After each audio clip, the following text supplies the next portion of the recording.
2004 से 2024 के बीच बिहार में क्राइम 206% बढ़ा है। चोरी की घटनाएं 292% और अपहरण के मामले 392% बढ़े हैं। इस हफ्ते भी बिहार में अपराधियों की बहार रही। राज्य भर में हत्या की घटनाएं दर्ज की गईं। मामला इतना बढ़ा कि बिहार विधान परिषद में इसकी गूंज सुनाई पड़ी और बिहार सरकार को अपराध का आंकड़ा पेश करना पड़ा। यह आंकड़े क्या कहते हैं, हम आपको विस्तार से बताएंगे। हम आपको ये जानकारी भी देंगे कि पूर्णिया सांसद पप्पू यादव की गिरफ्तारी का पूरा मामला कैसे शुरू हुआ और इस मामले में ताज़ा अपडेट क्या है। हम आपको बताएंगे कि किन दो घटनाओं से दरभंगा में हलचल मच गई और ये भी कि मेडिकल छात्रा की मौत के मामले में नया क्या हुआ। बिहार इस हफ्ते में आपका फिर एक बार स्वागत है। इस साप्ताहिक कार्यक्रम में हम आपको बिहार की बड़ी घटनाओं के बारे में बताते हैं।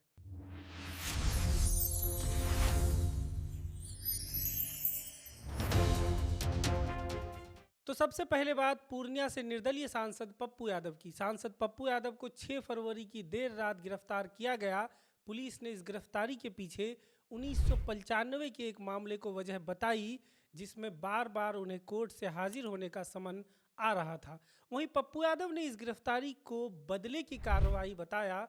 उनका कहना है कि जहानाबाद की रहने वाली मेडिकल छात्रा की संदिग्ध मौत को लेकर उन्होंने तीखे सवाल पूछे थे। ये कार्रवाई इसी का नतीजा है।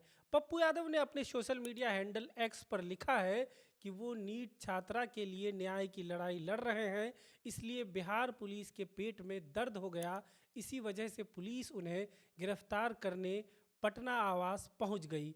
उन्होंने कहा कि इससे वो झुकेंगे नहीं, बेईमानों की कारगुजारियों को बेनकाब करके रहेंगे। गिरफ्तारी के बाद पप्पू यादव को कोर्ट से जमानत मिल गई, लेकिन उन्हें एक अन्य मामले में दोबारा गिरफ्तार कर लिया गया। पुलिस के मुताबिक उनके खिलाफ बुद्धा कॉलोनी थाने में पुलिस के काम में बाधा डालने को लेकर एफआईआर दर्ज हुई थी।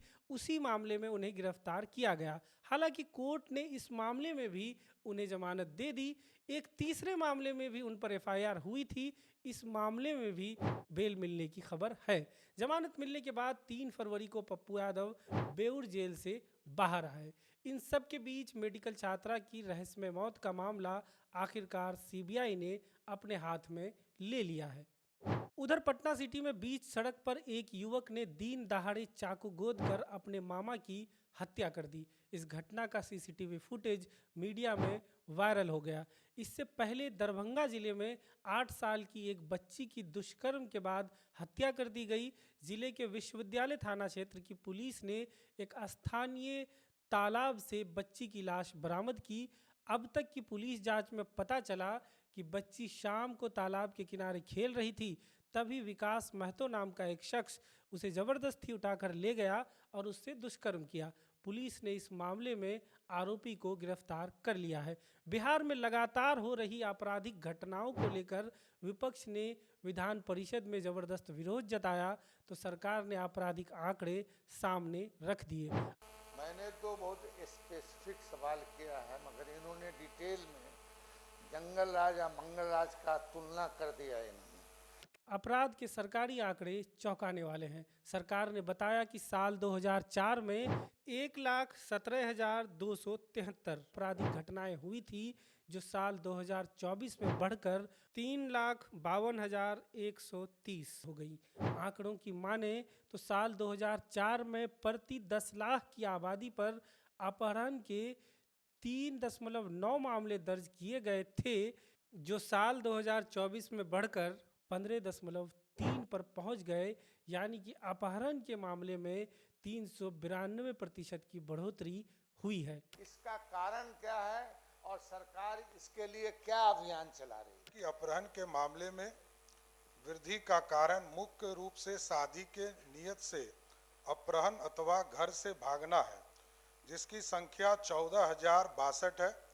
हत्या एवं फिरौती के मामले में यह संख्या बहुत कम है, मात्र 158 है। इस हफ्ते औरंगाबाद जिले से एक हैरत अंगेज खबर सामने आई। जिले के दाऊद नगर की रहने वाली 5 बच्चियों ने एक साथ जहर खा लिया। इसमें 4 बच्चियों की मौत हो गई और एक को गंभीर हालत में अस्पताल में भर्ती किया गया। इस घटना को लेकर कई रोज तक रहस्य बना रहा था, लेकिन घटना की एकमात्र जीवित गवाह बच्ची से पूछताछ के बाद पुलिस ने कहा कि घर वालों ने लड़कों से मिलने पर बच्चियों को डांट लगाई थी। इसी से नाराज होकर उन्होंने सामूहिक तौर पर जहर खा लिया था। लेकिन दैनिक भास्कर की एक रिपोर्ट के मुताबिक सभी बच्चियों ने स्वाद चखने के लिए चिड़िया मारने वाली जहरीली दवा खा ली थी, जिससे 4 की मौत हो गई। उधर दरभंगा जिले के हरिनगर में मारपीट की एक घटना में 70 ब्राह्मणों पर SC/ST एक्ट के तहत मामला दर्ज किया गया। घटना के मुताबिक पासवान समाज से आने वाले कैलाश पासवान ने केरल में रह रही हेमकांत झा की बहन का घर बनाया था, जिसकी मजदूरी के तौर पर 2.47 लाख रुपए बकाया था।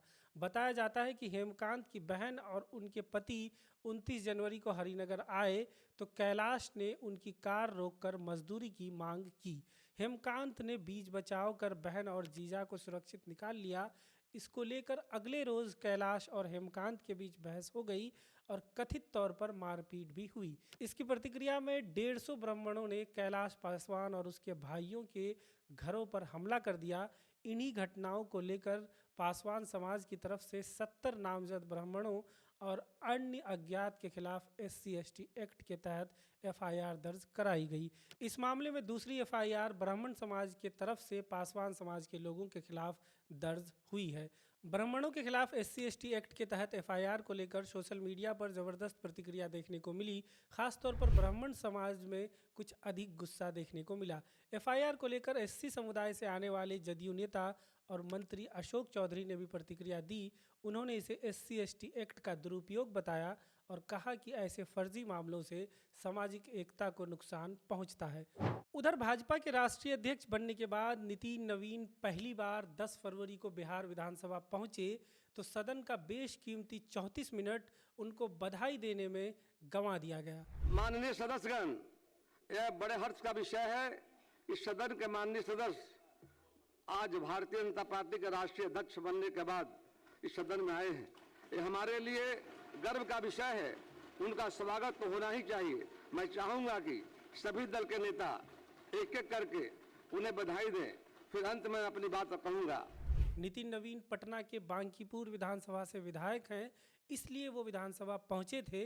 सदन में सिर्फ भाजपा या NDA के नेता नहीं हैं, फिर किसी पार्टी के निजी प्रोग्राम के लिए विधानसभा का वक्त खर्च करना कितना सही है, ये जानने के लिए हमने विधानसभा के कुछ पुराने सदस्यों से बात की, जिन्होंने साफ कहा पिछले 2 दशकों में ऐसा पहली बार देखने को मिला है। आप भी कमेंट में बताइए आपको क्या लगता है, क्या विधानसभा का टाइम किसी पार्टी के निजी कार्यक्रम के लिए बर्बाद करना चाहिए।